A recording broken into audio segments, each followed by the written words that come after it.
Mula sa iba't ibang panig ng Pilipinas, narito ang mga pinakabagong balitang Red Cross. Ako si Lay Obdinalia para sa PRC News Flash.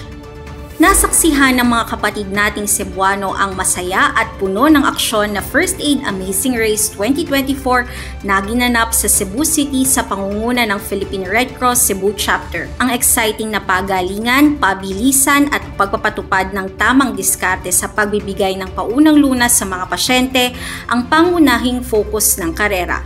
Layunin ng First Aid Amazing Race 2024 ang makilala ang Cebu bilang lugar na nagpapatupad ng kaligtasan at seguridad sa kanyang mamamayan at mga bisita. Ito po ay hindi lamang pabilisan, no? Ito rin ay pagalingan ng lahat ng mga magagaling. Sabi nga, who is the best among the best? Ang mga categories na sinalihan ng mga kupunan ay ang Emergency Response Team category na sinalihan ng iba't ibang response team ng mga LGU, private companies at civil society groups. Habang ang youth category naman ay ang mga kupunan mula sa mga universidad, Red Cross Youth at iba pang organisasyon. Ang pagsali sa First Aid Amazing Race 2024 ay hindi lamang para sa sariling kapakinabangan kundi para rin sa kapakanan ng buong pamayanan. Tuwing buwan ng Oktubre, ipinagdiriwang ng Philippine Red Cross ang Red Cross Youth Month upang parangalan at pagyamanin ang galing at talino ng mga kabataang miyembro ng Philippine Red Cross. Ang tema ng taong ito ay ACT RCY, Adopt, Contribute and Thrive, Red Cross Youth in Humanitarian Action.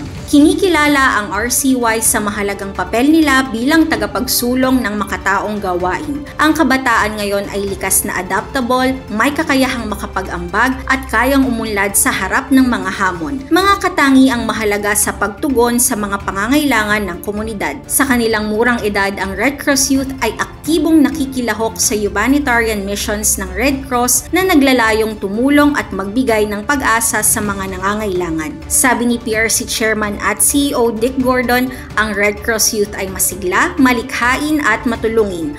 Bukod sa pagiging kinabukasan ng bayan, sila rin ang kasalukuyang bayani at tunay na puso ng organisasyon. Nakahanda na ang iba't ibang chapters sa kanilang mga aktibidad para sa buwang ito para sa pagdiriwang ng Red Cross Youth Month. Maging isang Red Cross Youth member ngayon at maging inspirasyon para sa bawat kabataan.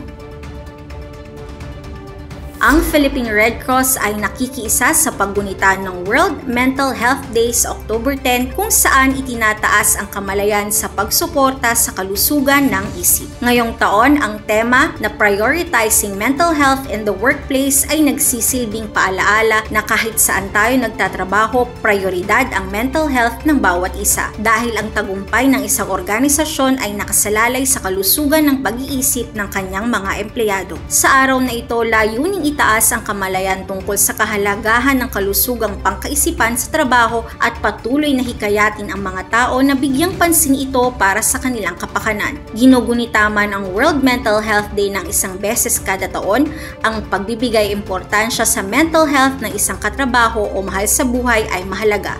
Pakinggan at pag-usapan ang pinagdaraanan ng mga katrabaho para maibsan ang kanilang mabigat na nararamdaman. Sa mga masusugid naming manonood ng PRC News Flash at kung nadaanan nyo na ang aming news program, mag-subscribe, i-follow, i-like at i-share na ang Philippine Red Cross Facebook page, Instagram, X, TikTok at mapapanood na rin kami sa YouTube channel ng Philippine Red Cross araw-araw. Don't miss an episode, maging konektado sa PRC News Flash para sa mga napapanahong balitang Red Cross. Kung mayroon kang malasakit, kusang loob at kapwa-tao at gusto mong mag-volunteer sa Red Cross, pumunta lamang sa pinakamalapit na chapter sa inyong lugar at tumawag naman sa hotline 143 para sa mga emergencies. At yan ang pinakabagong balita mula sa PRC. Ako si Lay Obdinalia para sa PRC News Flash.